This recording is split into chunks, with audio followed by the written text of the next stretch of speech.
All right, so in this mastering training, I'm going to walk you through the four bases, what I'm going to call the four bases. So we're going to hit a home run, to use a baseball metaphor, the four bases of mastering.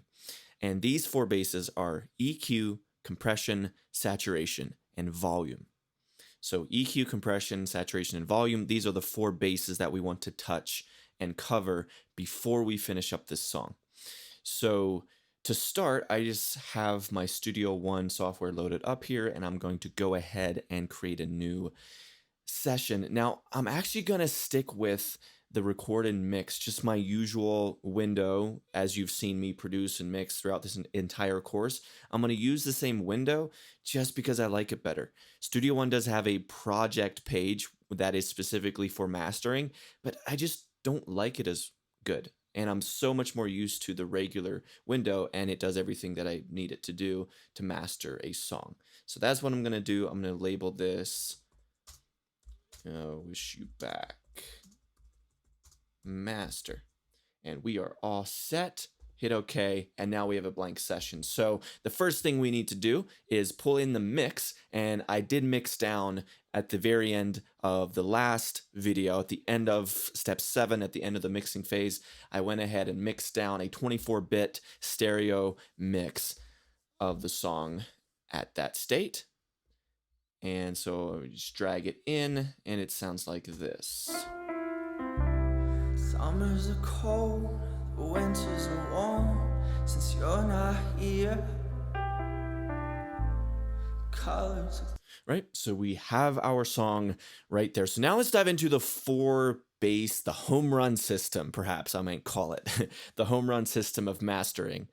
And the first step is a really interesting step because of my preferred approach and the way that I like to do it. So the first thing is EQ.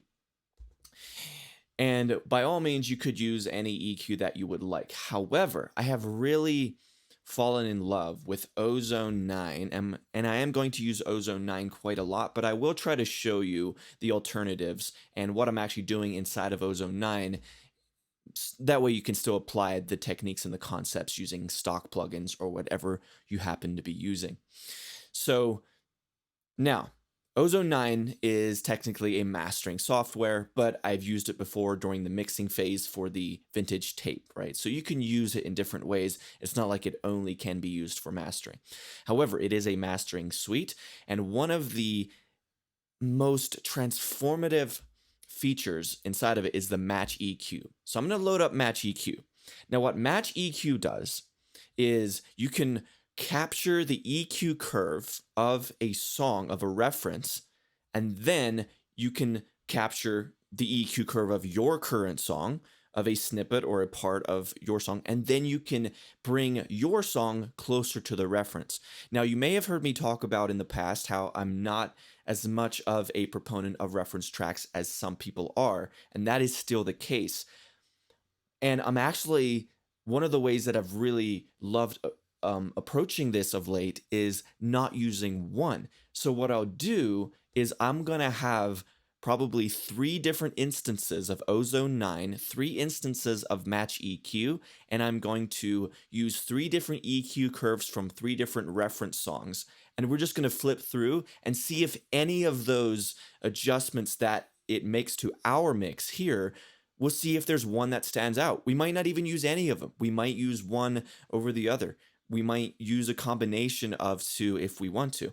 But the point here is to try to get this mix and to get this mastered version of this song to make sure that it can play with the big boys on Spotify, if you will, right? So now that we have the basics and now that you have an understanding of the groundwork for it, let me actually show you exactly how Match EQ works and what my process is. So the first thing I'm going to do is come over here to my browse window and go to my files and go to my reference tracks folder. So I've got a bunch of songs here that we can use. So this is the kind of song we could probably use. Let me think. Which one could I do? Okay, so we have Band of Horses, No One's Gonna Love You. That one's probably pretty close because they have a pretty reverbic sound. So I'm going to try that one first. I'm going to capture the EQ curve of this. Now I am going to have to mute it as I play these because technically it's illegal for me to play these songs if it's outside of a YouTube context. Like you can do it on YouTube because then they can claim the song and still get ad revenue and whatever else. But for a private course like this, I'm not technically allowed to play these clips for you.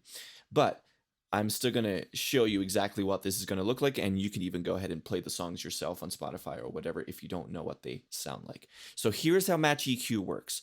I'm going to click the song. I'm going to click capture as I start to play the song, and it's going to create an EQ curve for us to use as our reference. So here we go. I just made a mistake. I realized I put the Ozone 9 on the wrong thing. The Ozone 9 needs to be on the master output. Otherwise, it's not going to actually be listening to whatever is coming through my files here. So now we should be good to go. Okay, so No One's Gonna Love You by Band of Horses. I captured that. Let me get rid of this one. I captured that in Match EQ here in Ozone 9, and this is the EQ curve of that song. Now what I'm going to do is come over to my song and pick a part of the song, probably either here. I think I want to go here because this, obviously it's the loudest part of the song here, but this I feel like is a bit more reflective of the mix as a whole for the back half of chorus 2 here. So I'm capturing that EQ curve.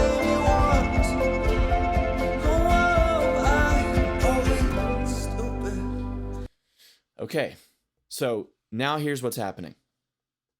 Let me put this down to 0. Okay, this is the reference EQ curve from the song by Band of Horses.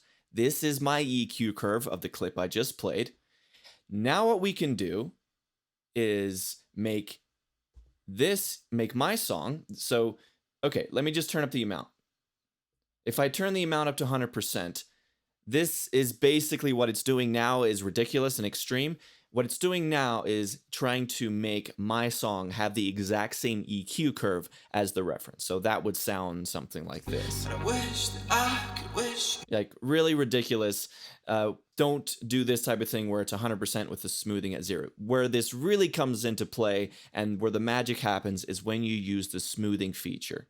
Because this is where you can start to see the pattern of, oh, this is perhaps where my mix needs to be adjusted or needs some work done on it. Because now that the smoothing is up, the EQ curve of what we're adding here obviously is much more smoothed over, which is what we want. So I'm going to slowly raise the amount and see if we like the change that happens here. Let me come over here.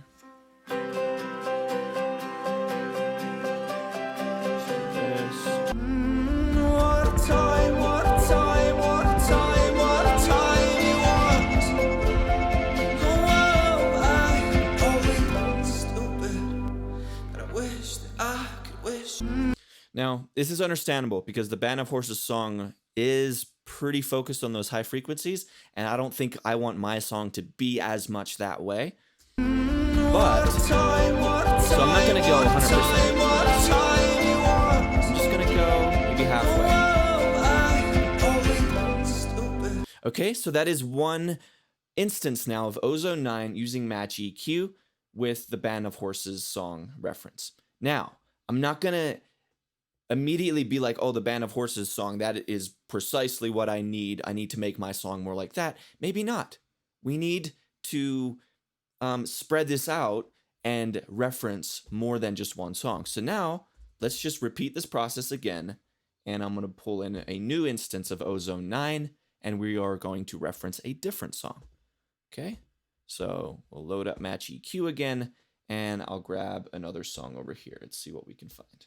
Now, if you're doing this, if you have Ozone 9 or if you have a Match EQ type of thing like this, make sure that you do this first and make sure that there are no other plugins on the master fader here. Make sure that the first one is turned off. So I have to make doubly sure it's off because whatever we play here does go through this master fader and it does affect if there are plugins on it, it's going to affect the tone of this, which then just screws everything up. So make sure that you are very cognizant of what is happening in terms of your reference tracks and how they are coming through your master fader.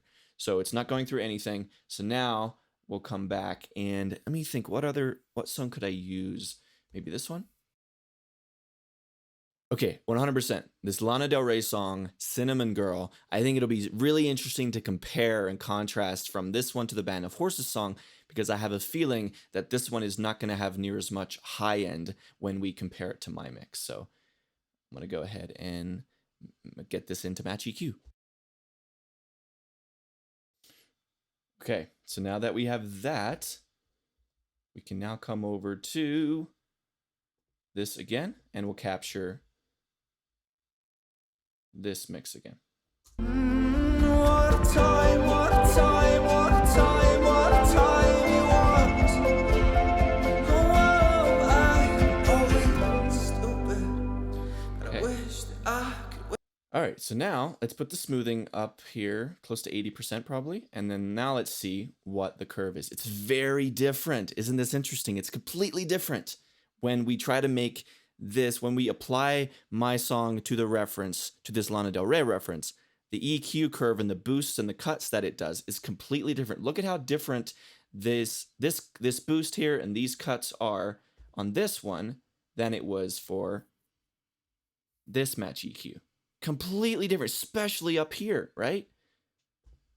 So now let's see how it sounds as we blend in this amount. So here, there's nothing happening. What a time, what a time, what a time, what a time you want. Oh, I always stupid, but I wish that I could wish. What a time, what a time, what a time. Yeah, this is why you want to spread it out. You want to see and really get a feel for, is there a particular avenue that you like, or a particular type of EQ curve that you feel like enhances your song? Because at the end of the day, it doesn't matter what another song's EQ curve is. It matters, do you like the way your song sounds? Does it feel right to you when you listen to your song? So let's do one more. I'm just going to do one more. That way we have the magic number of 3, and then I'm going to flip through. I'm going to turn them off and on and see if there's one in particular that really stands out and that I think we can potentially use. So we just repeat this process one more time, and I'll grab another instance of Ozone 9. I muted the first 2 again to make sure that doesn't muck with anything. And then we have Match EQ once again. And I'm going to go ahead and grab, let me see. All right, so I got the reference EQ curve here. This is the song Watermelon by Noah Gunderson. Just a fantastic artist. One of my favorite, especially over the past 6 months to a year. Just really fallen in love with his stuff. And so now I'm going to go ahead, just like we did with the others, and apply, or I'm going to capture first my EQ curve of this part of the song. What a time, what a time, what a time, what a time you want.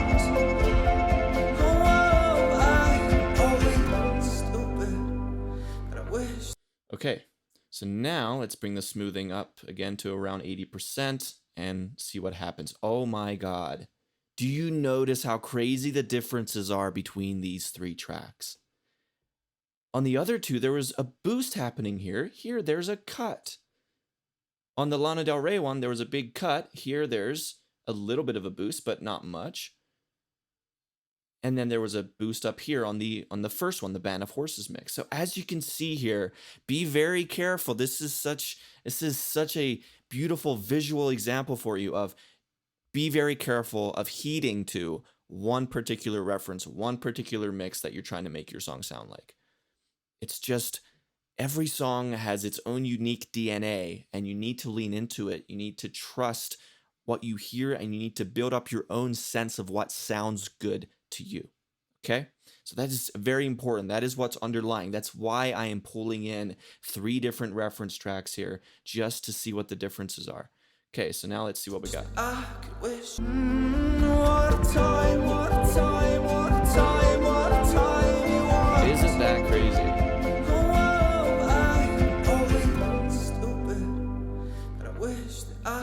Okay, so here's what I'm gonna do now.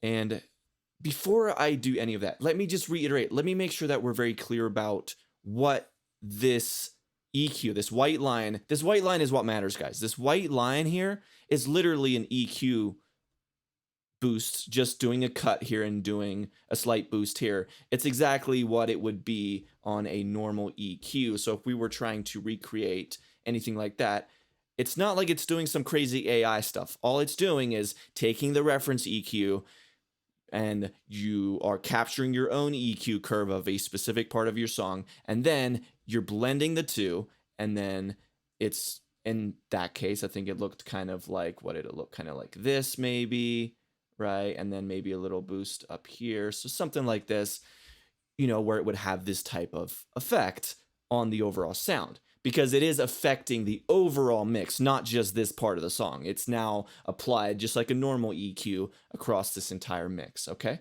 I just wanted to make sure that we're very clear about what is happening there.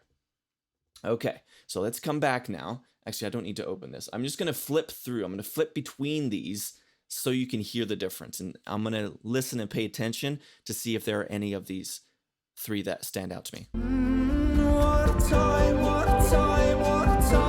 Okay, so there's that one.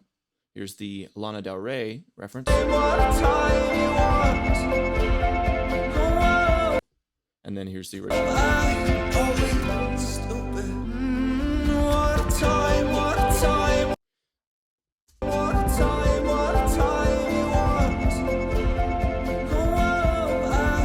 Okay.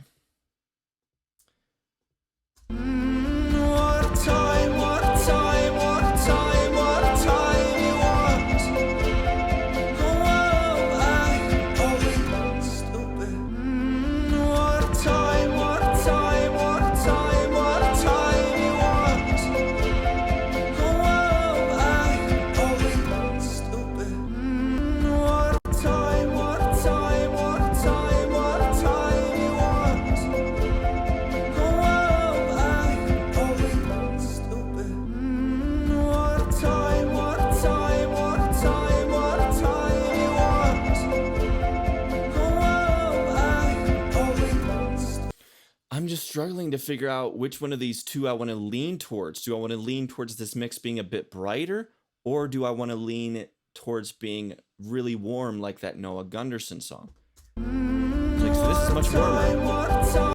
Much warmer than this. I mean, there's a drastic difference there. I think I have to go with the Noah Gunderson reference. And we can always add a bit more high end using additional EQs or whatever we might want to add, but I just really like the way this sounds. I might ease off it a bit, maybe something along here so it's not doing anything crazy, because here it's only about, see, here's minus 6 dB, so this is about a minus 1.5 or 2 dB cut here in this mid to high mid range, in this high range here. And that's about all it's doing, because here's a tiny boost, but nothing much of anything going on there. So let's see how it sounds. Just without it.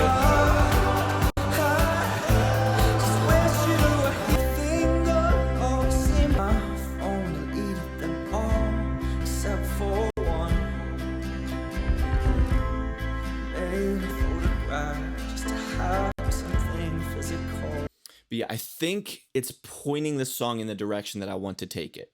And so I think that's the one that I'm going to choose, is the final one of the three.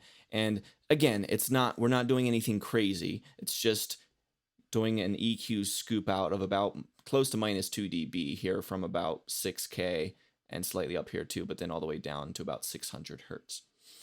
So that's phase one. That's first bass. Now let's go to second bass and let's talk about compression. So let's dive into seeing if it helps to add a compressor to this mix. Now, just because I said there are 4 basses and, you know, I use the baseball metaphor, it doesn't mean that you necessarily have to touch every bass in every song, right? There are plenty of mixes where when you go to mastering, it already has enough compression on it, so you don't need to add more. Same with EQ. Maybe the EQ is perfect in the mix and all you need to do is use a limiter and turn the volume up and get it ready to be released in that way. You also don't always need saturation. The one thing you do always have to do is turn the volume up, use a limiter, and that type of thing, which is the final step of this 4-part process. But in any case, let's come in here and let's dial in a compressor. Now, when you're talking about compression on the master fader, this is going to affect the entire mix.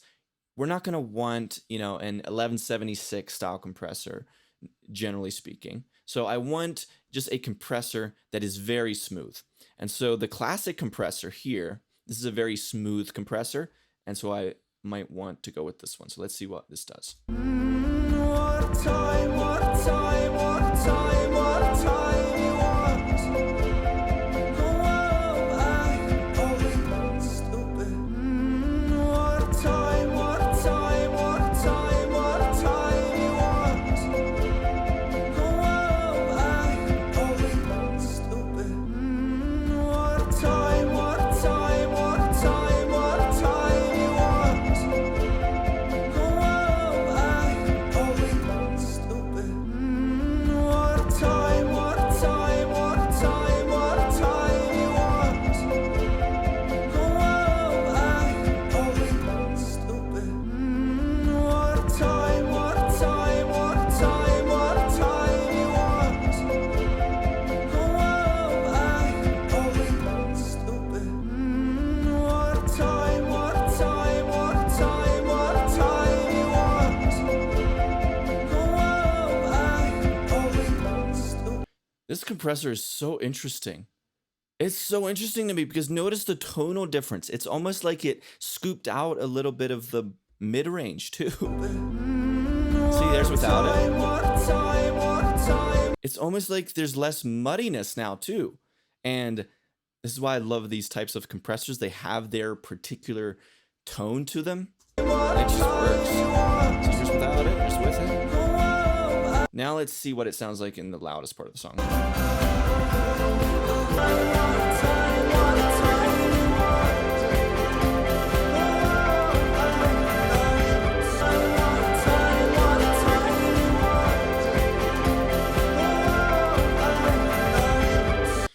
I might want to make it a bit more subtle, just so it doesn't affect us so much.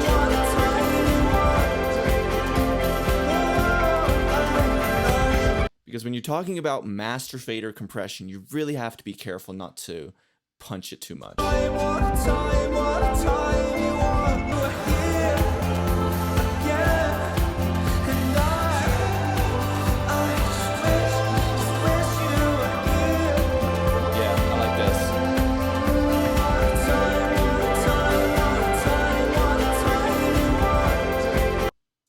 Very, very cool. So there we have some compression using the fat channel. So we've got our EQ using Match EQ and Ozone 9. We've got our compression. Now the third, at third base, is saturation. Now, again, we might not need to add any saturation because I think I already added some tape saturation to the main output of this track, as well as I think on the vocal there's a bit of tape saturation. But we do want to see if it sounds better. It's like we want to touch the bass, even if we might remove the bass and throw it into the stands like an angry manager having a freak out about a bad call by the umpire. So it's just how it goes sometimes. But it is important that you touch these basses, if you will, so that you just do one final test to make sure that you've maximized the song that you have. And so in this case, I'm going to use Ozone 9 again, but again, you can use any type of saturation plugin, tape saturator, tube saturator, anything at all. And I'm going to go for the exciter because here we have the option of all of these types of saturation. So it's pretty great. So I'm just going to flip through a few of these and see if there's any that sticks out to me. What time? And my method for doing this is usually to crank that. That way I can really hear the saturation effect and then we'll dial it back. Okay?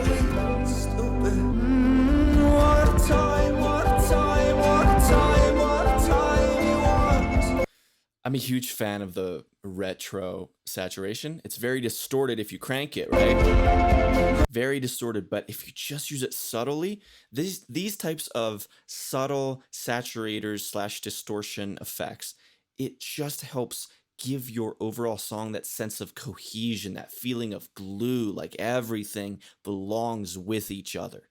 And that is one of the core things that a saturator does. And so I might just want it all the way down here, but so here's without it. Just add some excitement to it.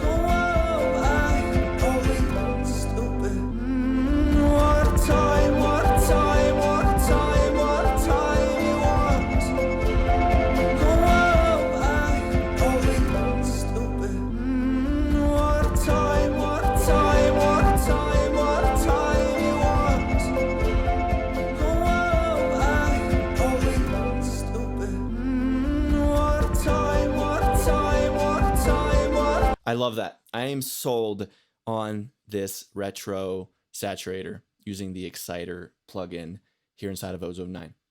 Really, really nice sounding saturation. And so that's third bass. Some EQ, some compression, some saturation. And then finally, in order to hit a home run in this mastering process, we need to, of course, finish it by adding a limiter. So for this, I'm just going to go ahead and go to the post here, which any plugins that go through the inserts here, they then go through any plugins here. So I always like to put my limiter under the post section here, just to make sure it's for sure the last plugin before it goes into the speakers and into the actual output. So here is the stock limiter in Studio One. I could also use Ozone 9, but I'll just keep it simple. A limiter is a very basic thing. A limiter is pretty much just a compressor on steroids. So you know how a compressor works, where when the level goes past the threshold, it shoots down those loud peaks, right? Well, a limiter works to prevent clipping, meaning that when you set the threshold on a limiter, it has what's called a ceiling here. So anything, so if I were to bring this down, if this was at -6, that would mean any time the signal going into this limiter goes above -6, it completely clamps down on it and just shoots it below -6, like in a ruthless way. Okay, so it's a compressor on steroids. Now the ceiling usually will be at about 0 or 1, because this is basically, the ceiling tells the limiter what is the very, very, very loudest part of your song. How loud is it allowed to be? And this is usually, it is just all the way up to 0 is the limit, but you can usually bring this back slightly just to make sure there's not some weird place where it clips if you don't mean it to, even if that's a 0. So I usually like to pull that back to about a half a dB there. And then the threshold here tells the limiter, it basically says, okay, how fast do you want, or at what point do you want to compress or limit this audio? Because you don't want it at 0, because if you have it at 0, that means everything's going to be really loud, and then it's not going to have a smoothness or a balance about it if it is only limiting whenever the signal peaks and goes all the way up past 0. So you want to bring it back down here into this range generally, so that it's a nice balanced tone, so that it starts limiting when the signal goes to, -6 or whatever. And then the gain turns up whatever is going into the limiter, okay? And then we obviously have the release here as well. So let's focus first on the gain, and I'm gonna play this, and then I'm gonna turn up this gain until we start to see some limiting happening.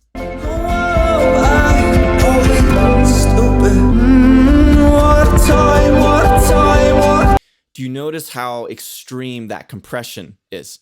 This is what a limiter does.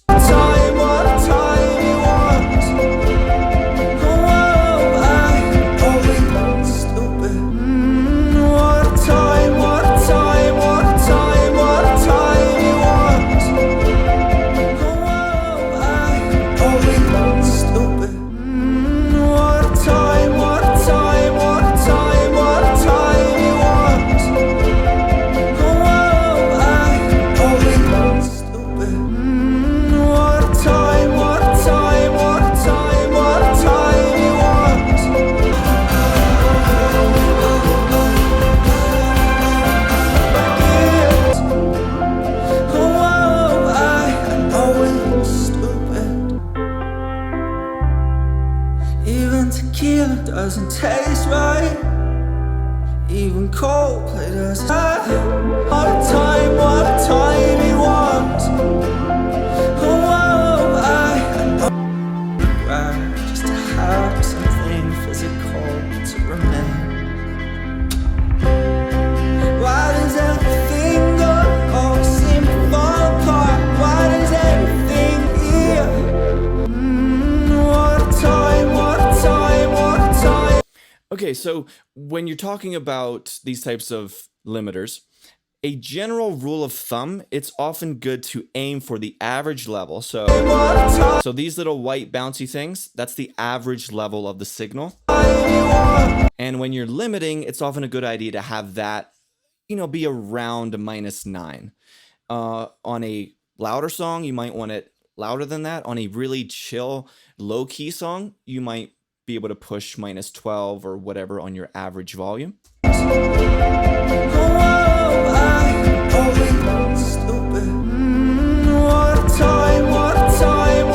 But then as you can see here, it's not limiting a ton there. It's only about a dB. And then in the loudest part,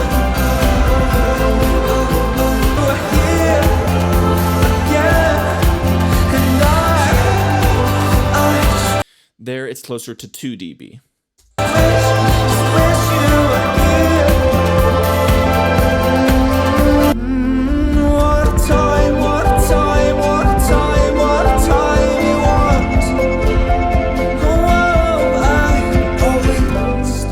So I really like what we have here. Now I'm going to mess with this release knob just to see, or its attack and release here, because I want to see if one or the other or any of these makes a difference in any positive or negative way. What a time, what a time, what a time, what a time you want.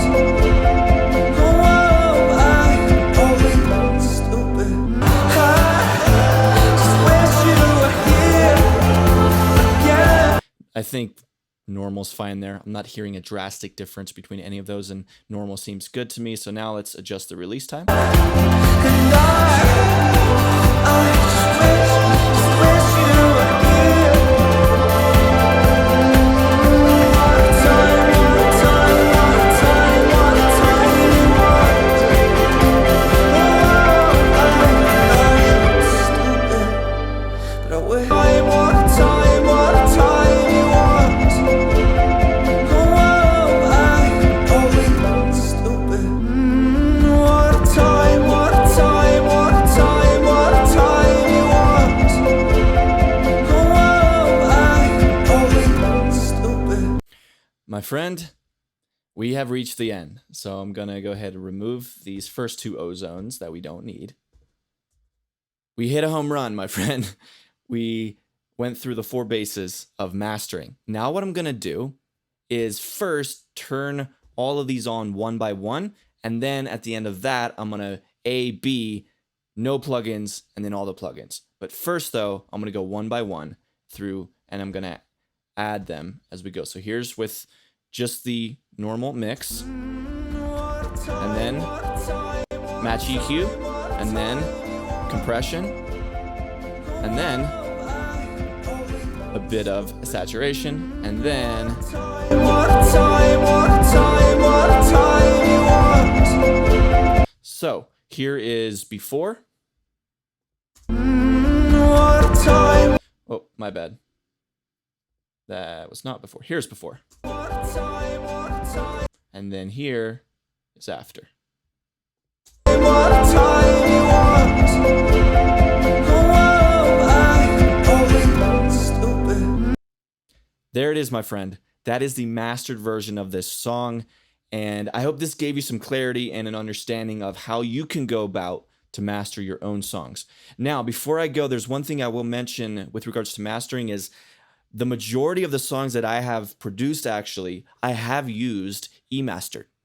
So you can by all means use these sort of AI type mastering websites to get really good sounding mastered versions of your songs. So by all means, those is, I would say, especially if you're maybe working on a project or an EP or an album and you've never really mastered your stuff before, it might be a good idea for that project to run them through the same mastering website just so you get, a nice cohesive sound that makes sense for them all together. And it's also, it's a great time saver. And if you are just not the type of person who enjoys necessarily mastering. Now, I happen to enjoy mastering quite a lot, especially of late. I've become somewhat enamored with the process of mastering and using Match EQ and really understanding the ins and outs of it.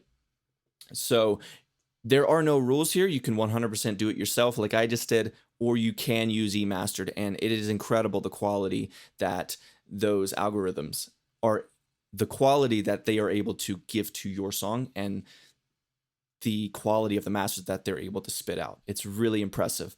So there is no right or wrong answer. As long as your song sounds good at the end, that's what matters, my friend. Okay? So thank you so much for watching this mastering training. I hope you got something out of it. And that is pretty much the end of the course. I probably will have just a few final words to say before we wrap everything up. So thank you so much for being here, and I'll see you in the final video.